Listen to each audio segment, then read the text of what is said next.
Hello everyone, it's Shane Kanto, your Wasteland Reviewer. Welcome to the Wasteland, my weekly show where we take a deep dive into a particular film. And yes, we're on the John Ford train, and the weather is getting a little wild with this one. And joining me for this episode on the hurricane is my buddy Jim. Jim, thank you so much for coming on.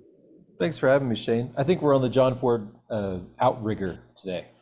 Yes, we hopped off the train and jumped on a ship for this one, and we have some choppy waters ahead and some Indeed. high winds. But if you couldn't tell, because it's named the Hurricane, there's probably a hurricane in it. Um, and it's not the Denzel Washington one. But for those who have not tuned into the show before, we have three segments. We have coming attractions for the week of February 9th, and then we get into our feature film, The Hurricane, and then we have our recommendations. Now, this is an interesting weekend. It's the weekend before. It's like Valentine's Day's dropped in the middle of a week next week, and they're releasing things early for Valentine's Day. But honestly, one of the most romantic things that's coming out is this weekend, which is Lisa Frankenstein, and we're also getting some other horror and Out of Darkness, and a whole bunch of other like mix of international films and some smaller stuff on streaming. But Jim, which one stuck out most to you?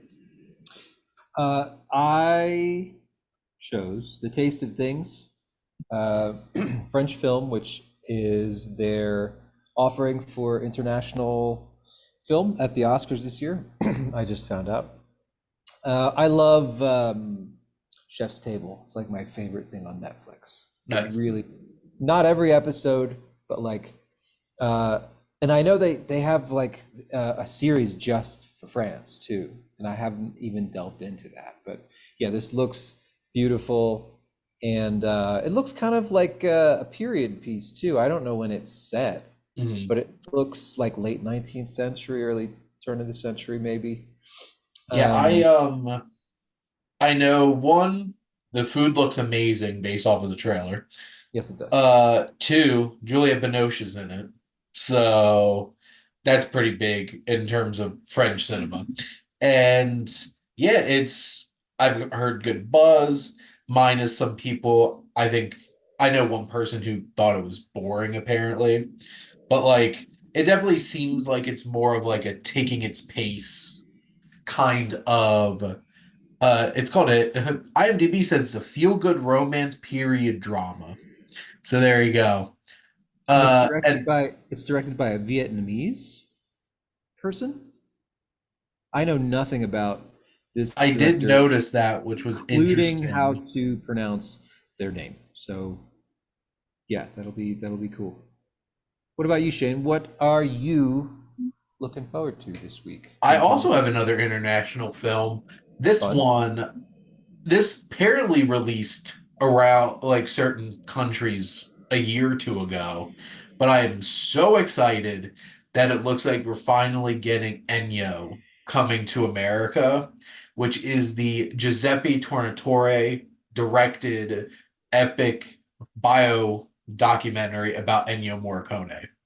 And I cannot be more excited because this is when I did my top 10 most anticipated films of the year. This was my number three because I love Ennio Morricone that much. And the fact that they got the director of Cinema Paradiso to direct this documentary, which I would imagine is a passion project to his collaborator Ennio Morricone.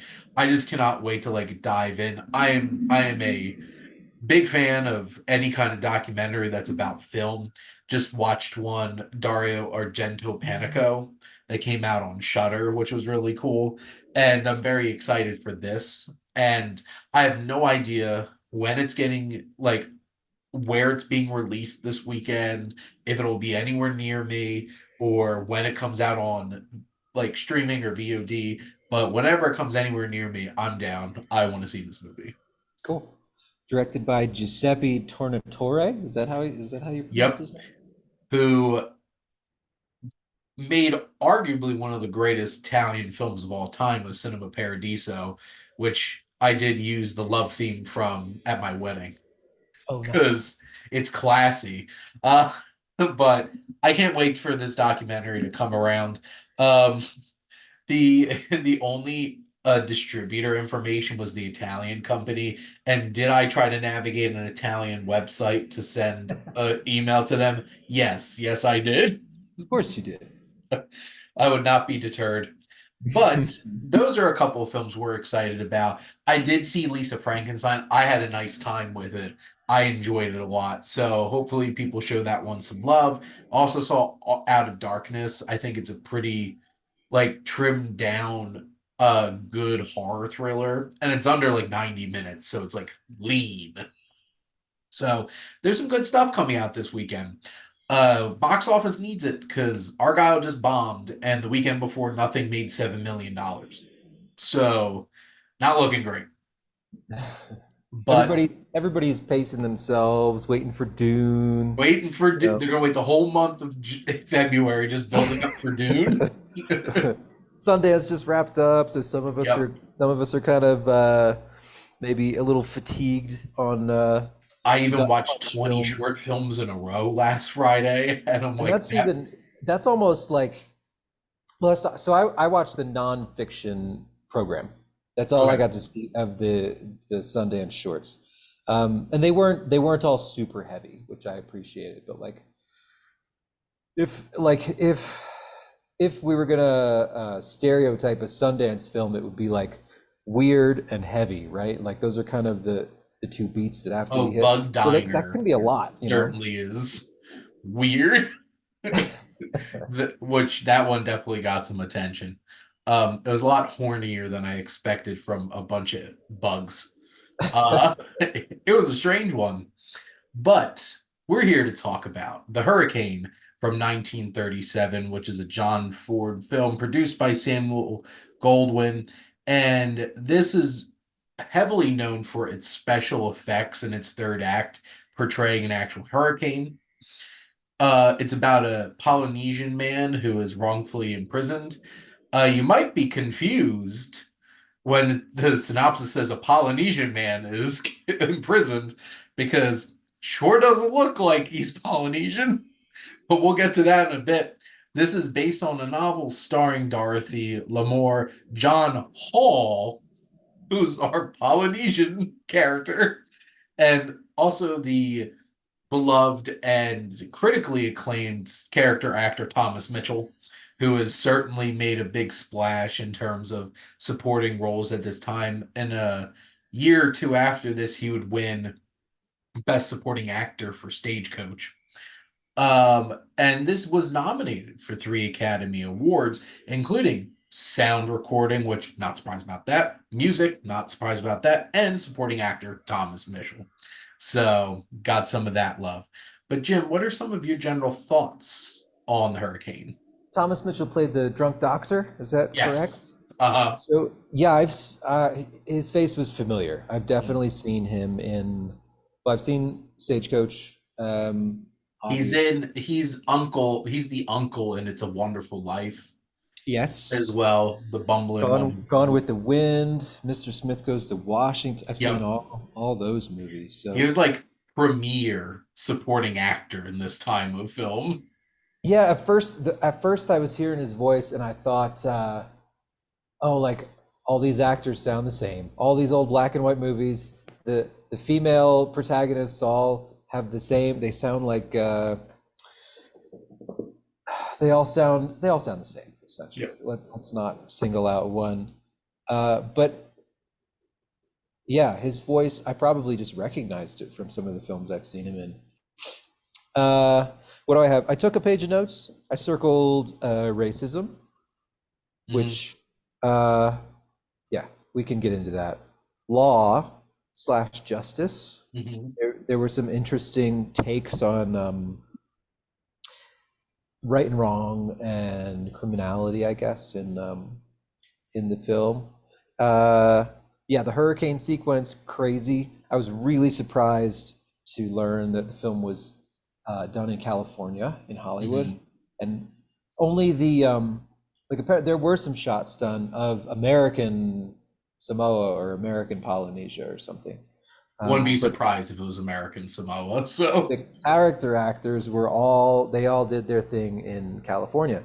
So yeah, really impressive work from James Bisevi, maybe is his name. I don't, he was the one nominated for the special effects during the hurricane sequence. Hmm. Didn't really know what to make of James Mitchell's character. I wasn't sure why he was drunk and why he wanted to go back to France so badly. He seemed really happy there.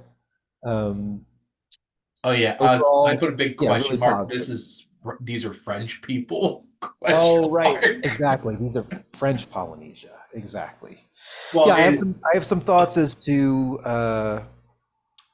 the kind of the whitewashing of the protagonists and actually the Delage character not as repulsive as I think he was supposed to be. I think I was really supposed to dislike him, but I mhm. actually found him to be kind of sympathetic, um, especially with the relationship with his wife and Yeah. the softness you see in the relationship with his wife too. Yeah, how about you? I thought that was interesting that they spent enough time to develop some kind of sympathy for that character. Because you could have easily just made him a complete asshole and then just went with it. But, he does have that moment at the very end of the film where it's just like, has a bit of that redemption. And that's what I do appreciate about this film. The three big things that you mentioned first. Well, first off, this does, in an interesting way, despite the fact that it is culturally insensitive in itself, does try to tackle racism in ways because there's definitely moments where like our main character is shown prejudice against him. And so like the film might be a little awkward in terms of some of its casting, but at least it's trying to make some kind of commentary on the actual issues of it. I guess you can't be perfect back in 1937 and do both.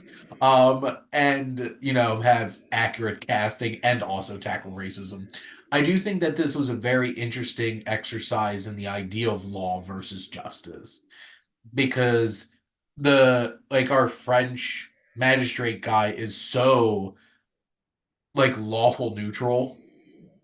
It just it doesn't matter. It's like he was the Marshal played by Tommy Lee Jones from The Fugitive well before. It's like Oh, he's in yeah, it's a good prison and he parallel, right? Yeah. escapes. Doesn't matter if he should have been there or not. He should have obeyed the law and his imprisonment. And it's that kind of thing because it's like, I didn't kill my wife. I don't care. And that's exactly the energy that this character has in this movie. Yeah, Thomas that's a good Mitchell, point. I feel like, is just there to be a fun and interesting character who's supposed to walk us through things. Like, he's big acting, like acting like a drunk. He's all disheveled with like his scruff and everything. So like you get Thomas Mitchell to play a role to really stand out in a movie. I was really impressed by the stunts, Mm. especially like when we have our first prison escape, which like easy, jumping over fences, running down hills, jumping in the ocean, swimming out there and all that stuff. I'm like, that was pretty impressive and like how they shot all that. There's some really impressive camera work. There's one particular scene where he's visited in his cell and just the framing of everything, the lighting, it's really impressive and it's just like this is John Ford. Like you can see there's a technical prowess here that not a lot of directors probably had at that point. Mm. And, this is going to, some of these films are going to be in the shadow of Orson Welles coming onto the scene and really stealing a lot of that thunder at the time. But like John Ford really had an eye for filmmaking.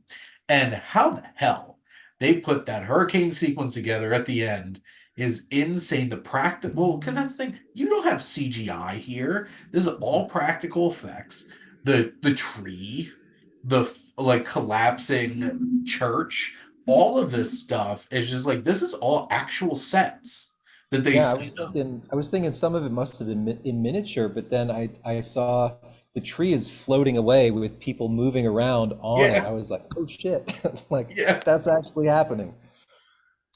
yeah, and I read that they actually lashed the two actresses, the female leads. They actually lashed them to the tree, and they were the quote was, buffeted about like chips. I don't know what that means, but I saw the movie, so maybe I do know what it means. Because like I feel Yeah, like there's really, one really impressive. shot that tree must be on some kind of like rig to be like spinning around and stuff like that, and like seem very dangerous, but like they got the shots. Yeah, so And was you mentioned the first escape. John Hall jumps over the fence, and I thought he was diving directly into the water. No, he Mhm. rolls over once or Yep, maybe twice yeah. and keeps running down the hill and falls again. And I was like, wow, really, really sold it. I read Well, that he grew up in Tahiti. I don't know why that qualified him for the role more than a native actor, but like uh because he could sell better. I can defend Ford a little bit on this Yeah. one. I don't know if he deserves it, but like, so if you have like the white establishment, law and order, society and culture, refinement, and then you have the other, the Mhm. Hegelian other, right? Putting a white actor or white-ish, whatever he is, he looks white, is my point, into that role, kind of maybe that could bridge the gap between the this and the that, the other and the not other or whatever. Um, I don't think Ford put that much thought into it, but I for this movie specifically, you could maybe make a case for putting a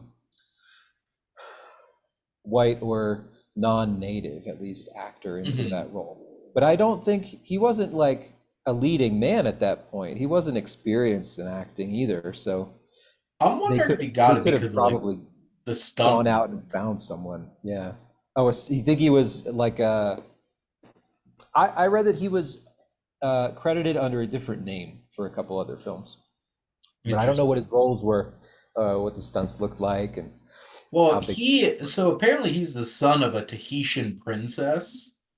Huh. So I guess he is mixed race, but he's very much like white passing and like Yeah, stands out in the film, sure. which I find very interesting. Cause like it was jarring for me, like watching the film, like because after a while I'm like, is he like is he supposed to be like a white person who's come into this culture? But like Oh. it didn't seem like it had that kind of vibe to it. It never really focused on that. And then like and that's the thing, because Thomas Mitchell's supposed to be French. He Right. sounds as like Southern American as you get. And it's like, I don't think they really cared that much, to be perfectly frank, about a lot of the casting here. And that's a similar thing with a lot of the time. Like, I just watched Wee Willie Winky, the Shirley Temple film that That was she did with Ford's John Ford. last Yeah. film before this one, right? They had Cesar Romero playing an indie, like Kubla Khan. And I'm like, Uh, tis the time. And it's like at some point it's just like, this is just how it was. It wasn't great, wasn't right, but like John Ford definitely played within those lines. And you know getting into some of like I'll be getting into it, and with like once there's a lot of Native American characters and John Ford's really doing a lot of westerns, it's like, were they all indigenous actors? Probably not. Probably not. No, probably not. Probably not. And if you're vaguely ethnic, you can play whatever. And honestly, that still happens today. You be an Italian person, and it's like, well, you tan? Well, just go play whatever. It's like Yeah, that I'm kind a of big thing. fan of seeing a film through the eyes of the time. Like when I was teaching, I wanted to teach Uncle Tom's Cabin, which I know is like nobody wants to touch that book right now. Mhm. But like I think it's really important to read things, see movies through, the eyes of somebody at the time, when they were made. But that's an interesting point you bring up about that discussion. Like, yeah, he's an actor.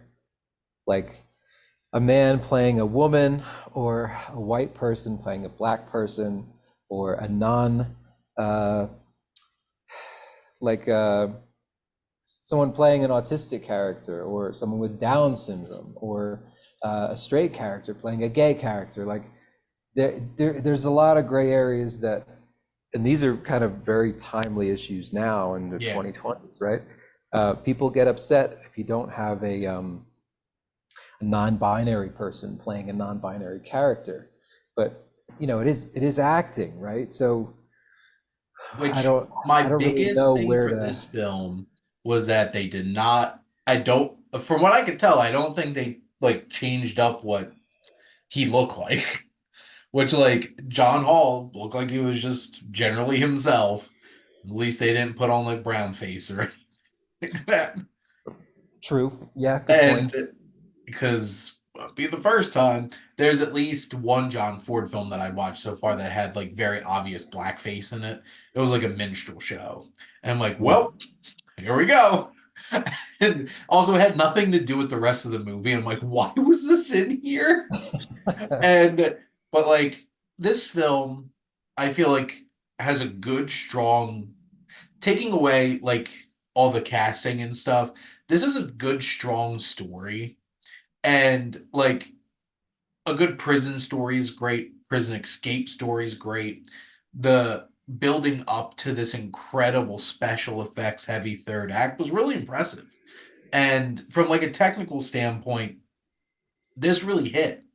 And just looking at some of the uh parts is like he fights a shark at one point, which that was I wasn't crazy. sure if it was supposed to be a dolphin or a shark or No, what. they were definitely sharks. That And was he awesome. fought Yeah. them. And like And I do feel like this film is like a good hour and 45 minutes.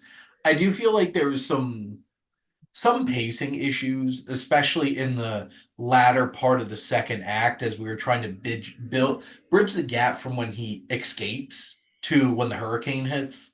I feel like there's too big of a lull in that part of the film. But generally, it's really well shot. It has a good, strong central story. It has some interesting themes in terms of law and justice. And, it seems cliched, some of the things that it does, but, this is 1937. So is it cliched or was this one of the first ones to be doing it? And right. that's always an Yeah. interesting thing because, like, that final moment where it's like, oh, I don't see anything. It's just a floating tree. It's Like, just a floating log. Yeah. yeah, that kind of thing we see in movies all the time, where it's the the tweener character who's not quite the real bad guy, but like he's not quite on the good side yet, has that moment where they come over to like the good side. I'm like, oh, we like you now. And like I think it really worked to build up to that point naturally here. And it was crazy though, seeing that what that island looked like post hurricane, Right. and it was sad. It And was sad. and this is a challenge because like this wasn't like the Americans coming in and destroying this indigenous village or anything. It's like this was Mother Nature coming in and just laying waste to this human society. And just like it's kind of eye-opening too to take a step back and really think about like, hey, we could be wiped off this planet real easy. Yeah, as far as like disaster films go, it Mm, it definitely you could group it in with some other movies. I know there was one made about the San Francisco earthquake mhm. around the same time. I don't remember if Ford made it or not, but Which is funny. um, I have IMDb up and it keeps running the trailer. It's on mute. And it's okay. like the greatest scenes ever shot by man. And just like they really build this up and like it lives up to that hype. It's really impressive. Well, I've watched a lot of movies. You've watched a lot more movies, and if we didn't know that it wasn't filmed in the Pacific Islands, like you you wouldn't know. You wouldn't know just from watching the film. It's yeah, that's really impressive. I wasn't sure if there was some kind of a broader commentary going on with Mother Nature, like um, okay, so final scene of the not it's not the final scene, but kind of the climactic scene of the hurricane sequence is when the church gets washed away, Mhm. and all of the people who were seeking refuge in the church died. Right? Did anybody get out of that church? I don't think they did. I don't know. So I wasn't sure if that was supposed to represent colonialism, that French church was supposed to represent colonialism and like these unnatural ideas that were tried to be forced onto a society that just wasn't ready for them. Uh, and maybe it was just a disaster that Ford wanted to put on the film because it's exciting. I don't know. I feel like it has to have some kind of deeper meaning along with the other themes of the film in terms of like it really shows the destruction of man-made things. Like it destroys the church. Religion was made by us. Mm, It's like even if you believe and you have faith and you believe in a higher power, religion is still a man like human created thing. Organized religion is human created thing. The the laws and like in the end, what does the law of man mean in the eyes of Mother Nature? right. And it kind of Yeah. confronts because like it's one of those kinds of things where I felt like this almost pulled like a Gangs in New York, where like you have this central conflict building up throughout the whole entire film, and in the third act, a bigger force comes in and kind of reframes your whole perspective. This one felt a lot more natural to me. And I think reinforces of like after everything that was destroyed, why would you still care about chasing down this guy to send him back to prison? And I feel like that was part of it. It belittles and shows how trivial what we create can be in the eyes of this much stronger force. And it's just Yeah. like, why are we focusing on all of these things that we're so obsessed with restraining ourselves in terms of like the rule of law and religion when you have this great force that could come in and just destroy all of it? Yeah. It gives it a little perspective, right? Well, it's the same One thing. of It's like people live on barrier islands. I know Mhm. we love going down the shore. I know we love our barrier islands, but they're not there for us. Mm. They're there to protect the shore from the things that are going to come out of the ocean, like Right. hurricanes and storms and waves and stuff like that. But we're all freaking out because it's going to destroy all of our vacation homes. Yeah. Sharknadoes and Megs Oh and my God. Well, even how outlandish they are, like even how outlandish the Meg films are, it kind of comes from the same point of like, look how little we are in the mm, eyes of Mother Nature and just nature in general. Like yeah. those megalodons existed for a lot longer than us. No matter how many times Jason Statham wants to punch them and how dumb That's those what you're movies supposed to get. do. You're supposed to punch it in the nose. That's probably what Tarangi did when he jumped in the water with the knife. Probably Yeah. just punched it in the nose and then made sushi. Oh, You he was know, ready. He was all ready to go. he Uh, was ready but to like go. that's Like how I Incredible felt 4. about this by the end, and I feel like that's why it was important that he just gave up on chasing Tarangi because like it's not important. Is it that important? And first off, you should have been there in the first place. Like, No, yeah, exactly, exactly. So for me, uh, part of the lack of humanity for that Delage character, the governor. Um, I was thinking of that statue of Lady Justice, with the scales in her hand, and she's blindfolded, mhm. and he kept saying like, it doesn't matter um, who it is. I think he said Tarangi does not exist. Like it's not about who this person is. It's about principle, right? Yeah. And I was like, I kind of had to respect that, but like in terms of character, that's a lot more satisfying because Tarangi doesn't. We don't really get any character growth out of Tarangi. He's pretty much awesome from start to Mhm. finish, right? Yeah. So we kind of needed another character to. The doctor, doctor's kind of the same. He's jaded and drunk and French all the way through. I don't know. I feel like everybody is static except for him. Yeah, He's the only one that I feel like goes on some kind of journey in this film. Because the big like it's all Terengi is just trying to get out of prison where he shouldn't be in the first place. And it's more about what he has to go through. And then everybody else, their main conflict in the end is against nature right. and trying to survive the storm. But at least we got that character moment of seeing the Lords like actually going on this character arc when it really comes down to it. Yeah, that's a really and it's a really relatable conflict of man against man. Like Yep. um, it's your Andy Dufresne. It's your oh, damn it. Uh, what's Cool Hand Luke? It's Cool Hand Yes. Luke. It's okay, there's got to be a dozen examples that you could just come up with off the top of your head, right? But Mhm. it's like the force you're up against is way too big. Um, I was going to say one of my favorite librarians in school told me that the only quantifiable way to measure maturity, in her opinion, was perspective. So Mhm. the third act of the film does a really good job of giving us perspective, and then the governor chooses to have that kind of growth moment or redemptive moment, or call it what you will.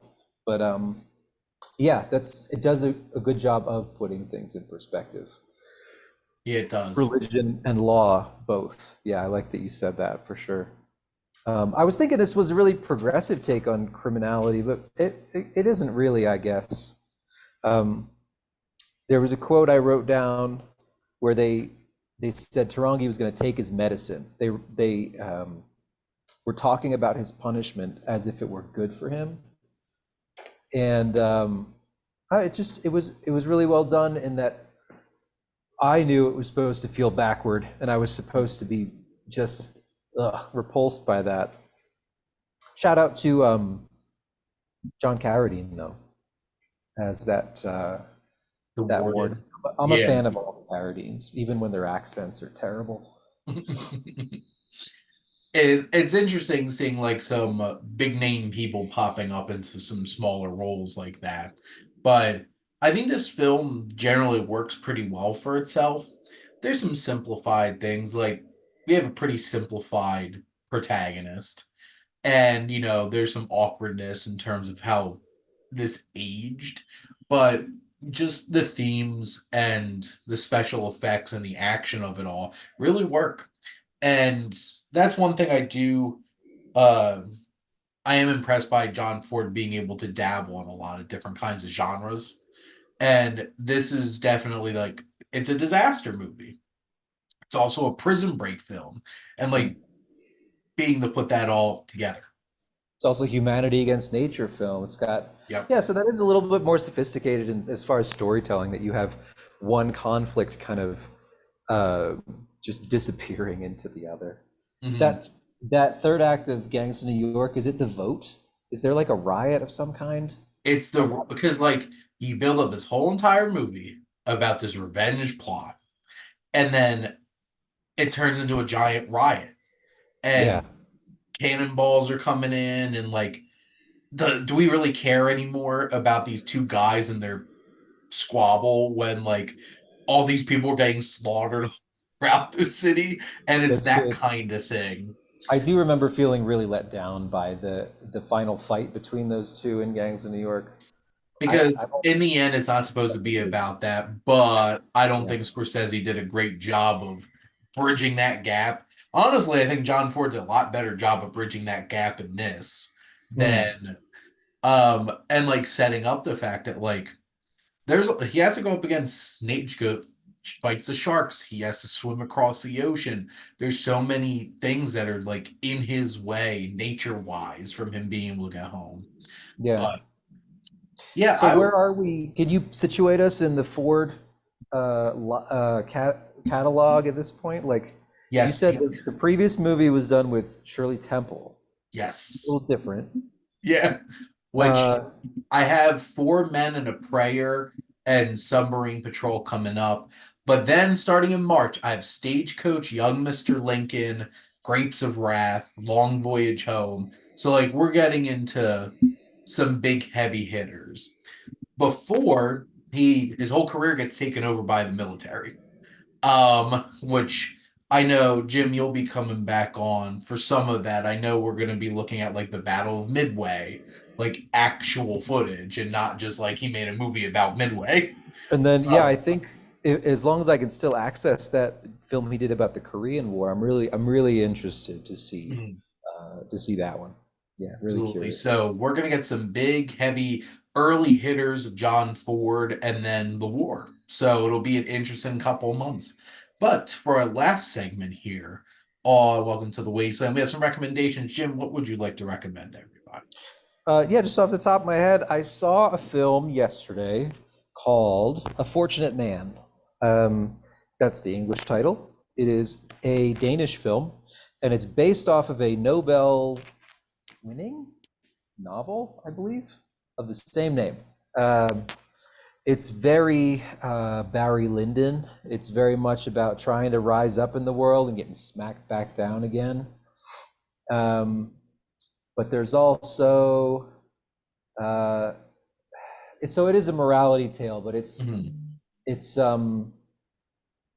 justifiable. It's not like this guy was just cursed from like he makes mistakes like Barry Lyndon did, you know. Mhm. It's also though about the lasting damage of, how a cold, distant father, that kind of damage can last throughout the children's lives. So that was on Netflix. Uh, what else was I going to say about it? It's quite slow. It's like 2.5 hours long. Mhm. Definitely takes its time. If you like period pieces, they have lavish costumes and sets, especially in Copenhagen, and the scenes with the elite and the like the families of means of the city. Um, it wasn't my favorite movie that I've seen recently, but I think it was definitely, good 7 and 7.5, something like that. And I would recommend to anybody who likes period pieces, or um, if you're familiar with the novel, you might want to check Mhm. the film out. Yeah, it. I just looked up on IMDb. It looks interesting. I've dabbled into some Danish cinema mostly because of Mads Mikkelsen and like a lot of the films he did, Thomas Vinterberg and stuff like that. But it looks interesting, and it's on Netflix, so it's easily accessible. So that's always a good sign. As long as you Uh, have 2.5 hours to kill. Now I have a couple of recommendations. One from a film that I rewatched, Adaptation. I'll be recording a podcast about that for Scribe Magazine. I just every time I watch this, I love it even more. Just the two performances from Nick Cage and like the mirroring of like Charlie Kaufman and this like potentially other part of Charlie Kaufman that he like shuns, and Donald, his twin brother, and how wild this movie gets. And I feel like it's such an interesting commentary on his own process of like being being pressured into trying to like make a movie feel like a movie, which boy does Charlie Kaufman know how to make a movie not feel like a movie. When you watch it, and like the crazy third act that this goes into, but like Meryl Streep and Chris Cooper are great. It's such an interesting commentary on the creative process and everything that goes into it, and it's definitely one of Nick Cage's best performances. uh I'm trying to think. I think when did this come out? Was this 2002? Did he lose to, I think he lost to Adrian Brody for The Pianist, Oh, that sounds familiar. I do which know that we did that film for Film Club, yeah. and I'm sure that came up. Then he would be the Mhm. one to ask. But that Um, sounds. it's always a interesting watch. One new film that I saw in theaters this weekend was Fitting In, and this is actress Maddie Ziegler, who I'm glad to see trying to make up for that abomination of music that she did with Sia. Oh, I wasn't aware. Don't watch it. It's one of the most insensitive, disgusting portrayals of autism I think Uh, I have ever seen. But this film, she plays a young woman who finds out she doesn't have a uterus, and she has this condition that kind of pushes her to like explore intersex. And it was interesting that like this coming of age story tackled ideas and themes like that because you don't really see a lot of films tackling intersex um existence to begin with. And it's also like it's a funny and well acted little coming of age story. Her mother's played by Emily Hampshire from Schitt's Creek. Um, and she's so good in this, and like they have an interesting connection based off of what they've both been through.